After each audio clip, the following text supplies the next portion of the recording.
നമ്മുടെ ജയറാമേട്ടനുണ്ടല്ലോ ഈ അടുത്ത കാലത്തൊന്നും താഴെ ഇറങ്ങുമെന്ന് എനിക്ക് തോന്നുന്നില്ല. കാരണം അതുപോലെ ഏറി കയറി നിൽക്കുകയാണ് പുള്ളി.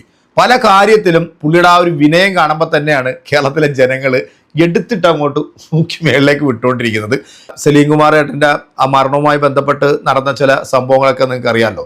സോഷ്യൽ മീഡിയയിൽ ഇതേവരെ കാണിക്കാത്ത തരത്തിലുള്ള തെമ്മാടിത്തരങ്ങളാണ് കുറച്ച് യൂട്യൂബർമാർ അവിടെ പോയിട്ട് കാണിച്ചത്. കാരണം അദ്ദേഹത്തിൻ്റെ ആ ഒരു മരണാനന്തര ചടങ്ങ് ആ കുടുംബത്തിന് സമാധാനമായിട്ട് നടത്താൻ പോലും സാധിക്കാത്തൊരു സിറ്റുവേഷൻ ഈ സോഷ്യൽ മീഡിയയുടെ ഈ ഒരു തള്ളിക്കയറ്റം കൊണ്ട് ഉണ്ടായിട്ടുണ്ട്. ഞാൻ 24-നകത്തൊരു ഒരു വാർത്ത കണ്ടായിരുന്നു. 1 മണിക്കൂറായിരുന്നു അതിനകത്തൊരു ഡിബേറ്റ് നടന്നത്. അതായത് സകലമാന യൂട്യൂബർമാരുണ്ട്, നമ്മുടെ ചെകുത്താനുണ്ട്, അങ്ങനെ ഒരുപാട് ആൾക്കാരുണ്ട്. ഇവരെല്ലാം വന്നിരുന്നുണ്ട്. അത് വലിയ രീതിയിലൊരു വിറ്റൊരു കണ്ടന്റ് ആക്കി അയാൾ സുഖമായിട്ട് അങ്ങോട്ട് പോയി. സത്യത്തിൽ ഇത്തരം മരണാനന്തര ചടങ്ങുകൾ പ്രത്യേകിച്ച് സെലിബ്രിറ്റികളുടെ പരിപാടിക്കാണല്ലോ ഈ തള്ളിക്കറ്റ്. കാരണം ആരാണ് ആദ്യം വീഡിയോ പുറത്തേക്ക് വിടുന്നത്, എനിക്ക് റീച്ച് കിട്ടുമല്ലോ എന്ന് വിചാരിച്ചിട്ടാണ് ഇവരെല്ലാം ഇത് ചെയ്തുകൊണ്ടിരിക്കുന്നത്. ഇങ്ങോട്ടമായി നിരോധിക്കണം. കാരണം ഒരു സാധാരണക്കാരൻ മരിച്ചാൽ ഒരു പട്ടികൾ പോലും തിരിഞ്ഞു നോക്കാനുണ്ടാവില്ല. ഇവന്മാരാരെങ്കിലും പോവുക, അല്ലെങ്കിൽ ഇവൻ്റെ സ്വന്തം കുടുംബത്തിലൊരു മരണം നടന്നു കഴിഞ്ഞാൽ ഇവനൊക്കെ ഈ വീഡിയോയും ക്യാമറയും പൊയ്ക്കൊണ്ട് ഇവന്മാരൊക്കെ പോവുക, പോകത്തില്ല.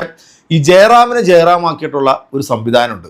ചാനലിൽ നൽകിയിട്ടുള്ള ഒരു ഇൻ്റർവ്യൂവിൽ ഈ ജയറാമിനെ കുറിച്ചിട്ട് പറയുന്ന കുറച്ച് കാര്യങ്ങളുണ്ട്. നമുക്കതൊന്ന് ജസ്റ്റ് ഒന്ന് കേട്ടിട്ട് പെട്ടെന്ന് വരാം. ഞാൻ മനസ്സിലാക്കിയെടുത്തോളം ഈ രണ്ടുപേരും രണ്ട് രീതിയിൽ വളർന്നു പോയി. ഒരാൾ താരം എന്ന രീതിയിൽ വളർന്നപ്പോൾ അയാൾ കഥയിലും കഥാഗതിയിലും ഇൻ്റർഫിയർ ചെയ്തു. അത് ഒരു ഡയറക്ടർ എന്നുള്ള രീതിയിൽ ഉൾക്കൊള്ളാനായില്ല.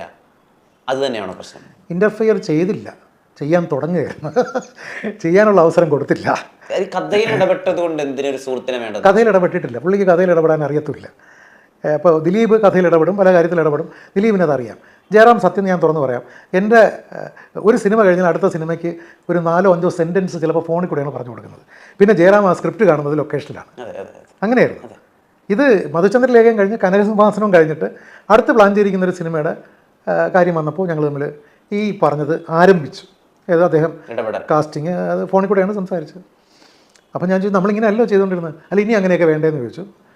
പറഞ്ഞ് എങ്കിൽ പിന്നെ ഞാനില്ല, നമുക്ക് പിന്നെ കാണാം, പിന്നെ എപ്പോഴെങ്കിലും കാണാം, നമ്മളിനി ഒരുമിച്ചുണ്ടല്ലോ. അത് വഴക്കായിട്ടല്ല, ഇതുപോലെ സ്നേഹത്തിൽ പറഞ്ഞു, ഇത്രയേ ഉള്ളൂ.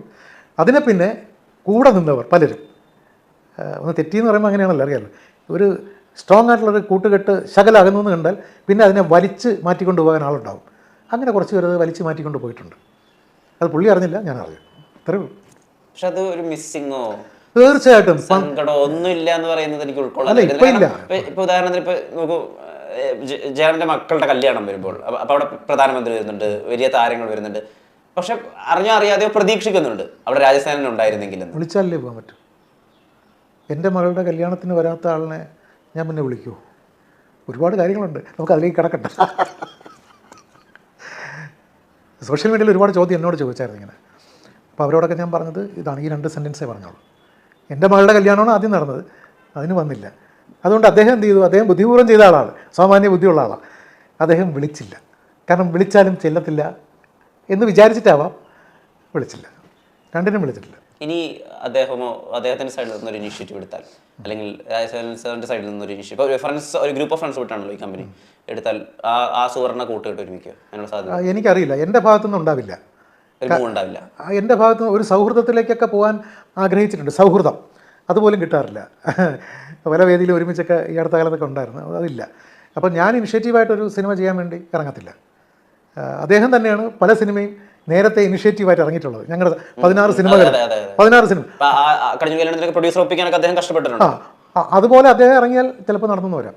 അദ്ദേഹത്തെ ഒരിക്കലും വേണ്ടാന്ന് ഞാൻ പറയത്തില്ല, പറയാൻ എൻ്റെ നാവ് അനുവദിക്കത്തില്ല. പറഞ്ഞ പടങ്ങളെല്ലാം കഥാനായകനടക്കം റൈറ്റ്സ് വിറ്റിട്ടുണ്ട്. എൻ്റെ സിനിമ ചെന്നൈയിൽ ഡബ്ബിങ് നടക്കുമ്പോൾ തെലുങ്ക്, തമിഴ് അങ്ങനെയുള്ള ലാംഗ്വേജിൻ്റെ റൈറ്റ്സ് ഡബ്ബിങ് കഴിയുമ്പോഴേക്കും സെയിലാണ്. ഈ ഡാർലിംഗ് പ്രിവ്യൂ കണ്ടുകൊണ്ടിരിക്കുമ്പോൾ മോഹൻ വന്നെൻ്റെ അടുത്ത് പറഞ്ഞ് 9 ലക്ഷമായിട്ടൊരു പാർട്ടി സിനിമ കാണാൻ ഇരിപ്പുണ്ട്, നമ്മുടെ സിനിമ നല്ലതാണോ ചീത്തയാണോ എന്ന് ഇത് കഴിയുമ്പോൾ അവർ പറയുമെന്ന് പറഞ്ഞു. ഞാൻ പറഞ്ഞ നല്ല സിനിമ, ഉദയനും സിബിയുണ്ട്, നല്ല സിനിമയാണെന്നുള്ളത് ഞങ്ങൾക്കറിയാം, അയാൾ പറയണ്ട, അയാൾക്ക് വേണമെങ്കിൽ ഒരാൾ നമുക്ക് കൊടുക്കും. പക്ഷേ പടം കഴിഞ്ഞ് മോഹനെ വിളിച്ചുകൊണ്ട് അവിടെ ചെന്നിരുന്ന് എഗ്രിമെൻ്റ് പോലും എഴുതിയില്ല, ഒരു പേപ്പറിൽ ഒപ്പിട്ട് വാങ്ങിയിട്ട് 9 ലക്ഷം രൂപ കാശ് കൊടുത്തു. ഇതുപോലെ എല്ലാ സിനിമയും. എനിക്ക് ആ ഒരു ബിസിനസ് എനിക്ക് സത്യത്തിൽ അറിയില്ലായിരുന്നു. അതൊരു വലിയ ബിസിനസ്സായിരുന്നു. കാരണം ഒരു സിനിമയ്ക്ക് വേണ്ടി ഒരിക്കൽ ചിന്തിച്ചാൽ ഒരു 3 സിനിമ 4 സിനിമ മിനിമം ചെയ്യാവുന്ന ഒരു ബിസിനസ് അതിനകത്തുണ്ടെന്നുള്ളത് എനിക്കറിയാം. അത് എനിക്ക് തോന്നുന്നു ഈ ജയറാം കണ്ടിന്യൂസ് ആയിട്ട് ഡേറ്റ് തന്നുകൊണ്ടിരുന്നതുകൊണ്ട് ഒരു പ്രോജക്റ്റ് കഴിയുമ്പോഴേക്കും അടുത്ത പ്രോജക്റ്റിന് റെക്കോർഡിംഗ് അല്ലേ, അങ്ങനെയല്ലേ പോകുന്നത്. ഇടം വലം തിരിയാനുള്ള സമയമില്ലായിരുന്നല്ലോ. ഈ ജയറാം എന്ന് പറയുന്ന നടനെ ജയറാം ആക്കിയ ഒരു ഡയറക്ടറാണ് രാജസേനൻ. അപ്പം അദ്ദേഹത്തിൻ്റെ മകളുടെ കല്യാണം വിളിച്ചിട്ട് പോലും ഇയാൾ വന്നിട്ടില്ല.